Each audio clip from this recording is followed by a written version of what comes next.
مستيات بيتنا مستيات بيتنا نحكينا مثل إرتران من صغراء استفعل صحفات تنقص مسلتاتن قال محتساتن حيزا بذكريات كبر أب إن ترادوت تقرب مدبيا سلام كم يتصنحكم كبرات تخطاتلتنا منستر مكلخال سعود عرب أب رياض زركب إمباس أمريكا بخلت درونات متقعتي كم استفتصمو أرقاقيسو እቲ ሚኒስትሪ ኣብ ኤክስ ኣብ ዝጸሓፎ መግለጺ እቲ ውሱን መጠንባርዕ ኣብቲ ህንጻ ንኡስ ንዋታዊ ዕንወት ከም ዘውረደ ገሊጹ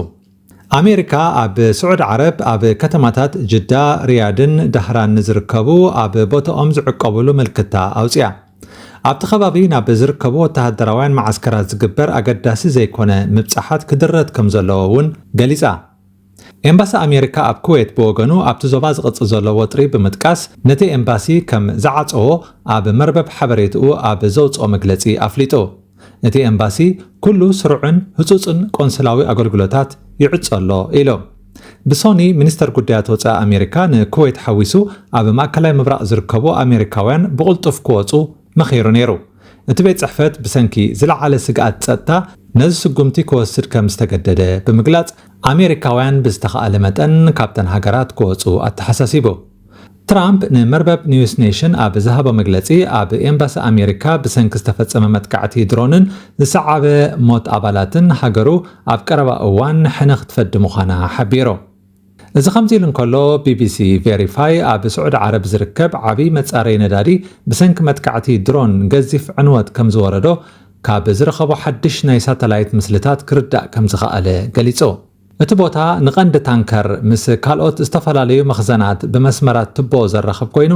ኣብ መዓልቲ ክሳብ 550,000 በርሚል ዝኸውን ናይ ምፍራይ ዓቕሚ ነይርዎ ኩባንያ ነዳዲ ኣራምኮ ሎሚ ኣብ ዝሃቦ መግለጺ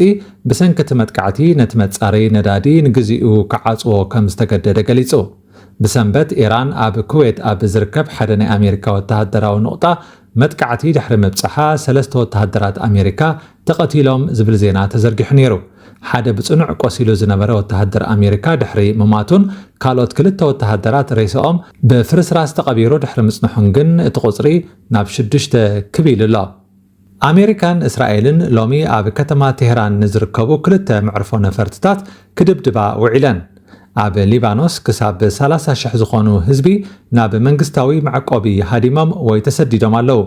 ኣባይቲ ሊባኖስ ከምቲ ናይ እስራኤል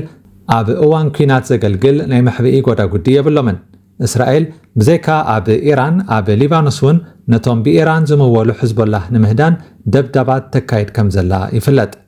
ኢራን ሎሚ ዝርዝር ኣስማት ናይቶም ብመጥቃዕቲ እስራኤልን ኣሜሪካን ዝተቐትሉ ላዕለዎት ጀነራላታ ኣውፅያ እቶም ኣስማቶም ዝተዘርዘረ እዞም ዝስዕቡ እዮም ብሪጋደር ጀነራል መሐመድ ሺራዝ ሓላፊ ቤት ጽሕፈት ጠቕላላ ሓለቓ ስታፍ ሓይልታት ኢራን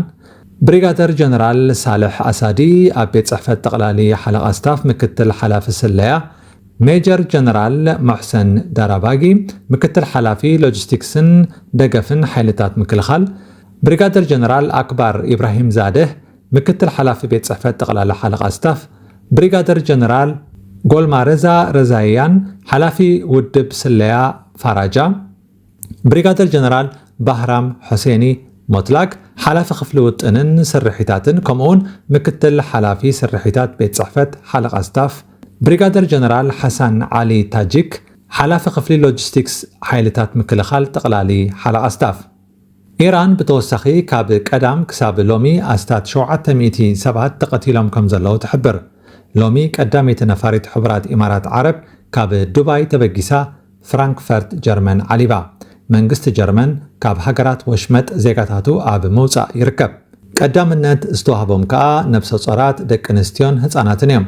ካልኦት ሃገራት እውን ብተመሳሳሊ መንገዲ ዜጋታትን ኣብ መውፃእ ይሰርሓ ኣለዋ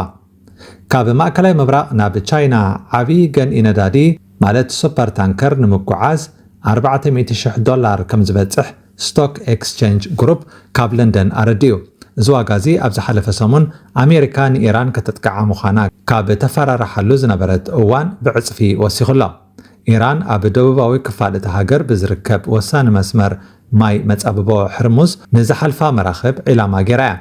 ኣስታት ሓደ ሕምሲት ወይ 20 ሚእታዊት ነዳድን ጋዝን ዓለም ብመጻብቦ ሕርሙዝዮም ዝሓልፉ እዚ ክብረ ወሰን ዝሓዘ ዋጋ እዚ ክሳብ 2 ሚልዮን በርሚል ዘይተጻረይ ነዳዲ ክስሕባ ናይ ዝኽእላ ዓበይቲ መራኽብ ዋጋ እዩ እዚ ንሓያሎ ሃገራት ጸሊ ዘሎ ናይ መጥቃዕትን ጸረ መጥቃዕትን ምንቅስቓሳት ኣብ ልዕሊ ዋጋታት ሃለኽቲ ነገራት እውን ዓቢ ወሰኽ ከምጽእ ከም ዝኾነ ይሕበር ኣሎ ብፍላይ ከዓ ኣብ ኣእካል ክብሪ ዋጋ ከስዕብ ከም ዝኾነ ክኢላታት የጠንቀቑ ኢራን ሃገራት ኣውሮጳ ኣብ ኩናት እስራኤል ኣሜሪካን ኢራንን ኢደን ከየእትዋ ኣተሓሳሲባ ብጎኒ ንኣሜሪካን እስራኤልን ምሕጋዝ ከም ተሳትፎ ኩናት ከም እትሪኦ እውን ሓቢራ ኣሜሪካን እስራኤልን ኣብ ልዕሊ ኢራን ሙሉእ ጸብለልታ ከም ዘለዎን ብምሕባር ነፈርተን ኣብ ሰማያት ኢራን ከም ድልየተን ኣብ ዝመረጾ ቦታ ክድብድባ ኣኽኢልወን ከም ዘሎ እየን ዝገልጻ ብተወሳኺ ኣብ ስለያን ሓበሬታን እውን ሙሉእ ዓብላልነት ስለ ዘለዎን ንሓያለ ሰብ መዚ ረኺበን ክቐትላ ከም ዝኸኣላ ይሕብራ ኣሜሪካ ከም ቀንዲ ዕላማ ሒዛቶ ዘላ ንጸጥታን ስለያን ኢራን ምውጋድ እቲ ኣብ ጥሪ ተላዒሉ ዝነበረ ህዝባዊ ተቃውሞ ዳግማይ ጀሚሩ ንኽዕወት ዝለዓለ ዕድል ምፍጣር እዩ ኣሜሪካ ብኣጋር ናብ ኢራን ክትኣቱ ከም ዘይኮነት እያ ትሕብር እቲ ብድሕሪ እዚ ዝመጽእ ሕቶ ንሓያሎ ላዕለዎት ሰብ መዚ ምቕታል ነቲ ኩናት ኣብ ባይታ ክቕይሮ ይኽእል ድዩ ኢራን ከ ነዚ ኩናት ክትቅጽሎ ድያ ወላ ካልእ መገዲኣ ከተናዲ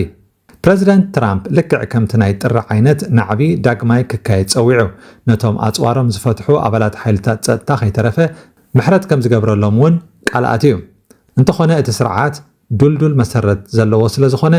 ኣብ ስልጣን ክጸንሕ ዝከኣሎ ክገብር እዩ ንመሪሕነት ኢራን መጻኢኡ ክትፈልጥ ከቢድ እኳ እንተኾነ ብእስራኤልን ኣሜሪካን ቀዳምነት ዝወሃቦም ግን ኣብ ልዕሊ እቲ ስርዓት ብዝተኻእለ መጠን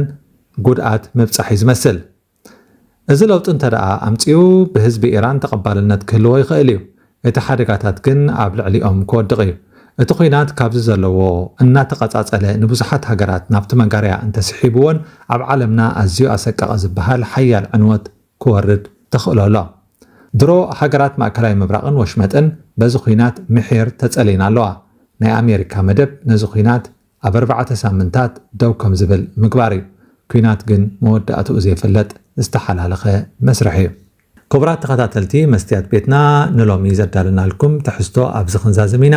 ጽባሕ ብኻልእ ኣርእስቲ ክሳብ ንራኸብ ደሓን ጽንሑ መስትያት ቤትና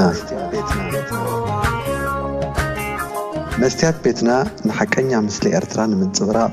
ዝተፈላለየ ጽሑፋት ተንቀሳቓሲ ምስልታትን ቃለ ምሕትታትን ሒዛ ብዘካርያስ ክብረኣብ እናተዳለወት እትቐርብ መደብ እያ كفوت لساني من يزعصوني عيسجدن علي عبطاقوت ملاخي كطاوخ قنا مسلي فتحي